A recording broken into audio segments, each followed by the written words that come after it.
Hey everyone, we're in the house today. As you can tell, it's a little cold outside here in Ohio, but today we're going to be talking about four big things that you need to pay attention to when fishing pressured fisheries. It's going to be a really good one. You're not going to want to miss it.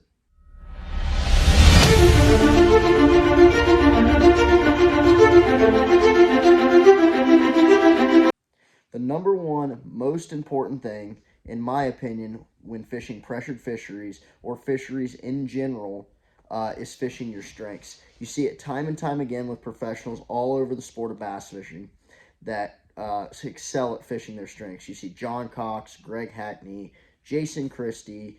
Yeah, some of those anglers I just mentioned are really versatile, but they really, really shine when they get to fish their strengths. I think that comes into play with a lot of professional anglers and anglers in general. Every one of us has our strengths, and if you can figure out how to catch them in the way that you are the most confident, especially on pressured fisheries that are very tough, you are going to be more likely to be successful day in and day out in those pressured fisheries. The second most important thing when fishing pressured fisheries is downsizing. Now, when you think downsizing in bass fishing, most of the time you're always thinking or you always hear about downsizing your bait. Well, that's not always the case. You can downsize a lot of other things to increase your amount of bites you're getting on pressured fisheries. It could be your line size, your weight, throwing lighter weights, even going weightless at times. So there's other things you can downsize. You can downsize your hook size. I've actually done this quite a few times, especially on really clear water fisheries.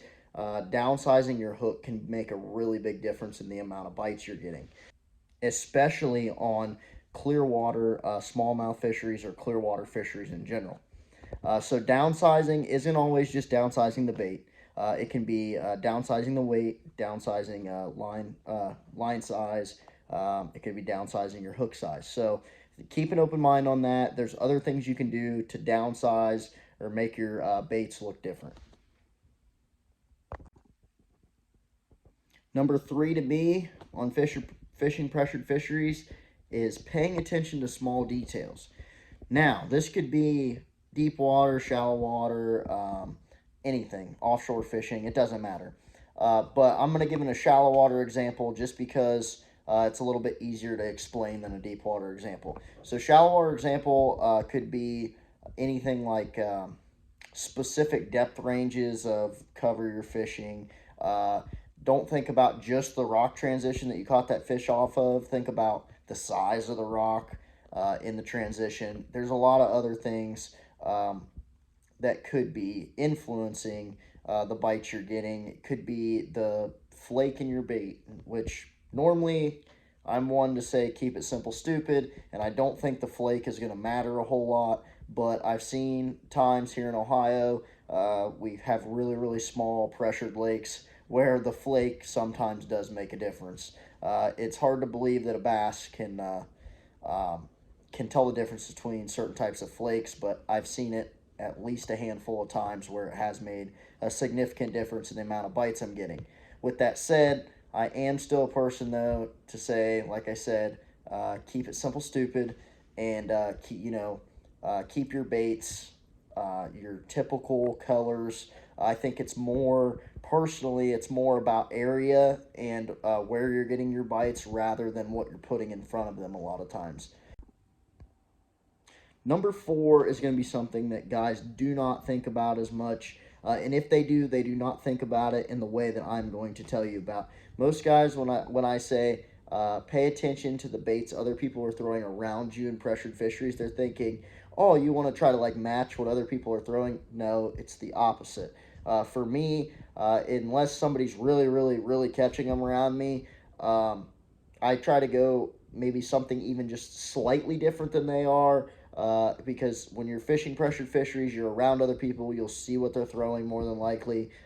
Maybe throw something smaller, different color, and there could be a lot of different variations in that.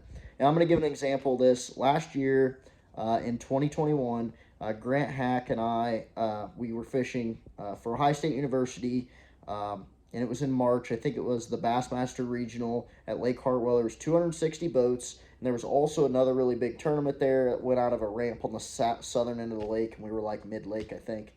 Um, and a lot of the guys we saw in practice with 260 boats, the lake was, I don't want to say crowded, but you definitely had other guys fishing in the areas you were fishing. Um, and a lot of guys were throwing like, the average size crankbait or even a bigger crankbait. Uh, and I noticed that, and I took it kind of into consideration coming from Ohio. I was like, man, everybody's throwing like these really big baits. I was like, let's try something smaller, especially with all the pressure. It was early in the year. The fish were moving shallow. The water was still relatively cold. So I downsized my crankbait significantly, threw something a lot smaller, and we caught so many more fish behind people than I would have ever expected. That's just a perfect example of just paying attention to small details and paying attention to what other people are throwing and maybe trying to do something a little bit different than they are.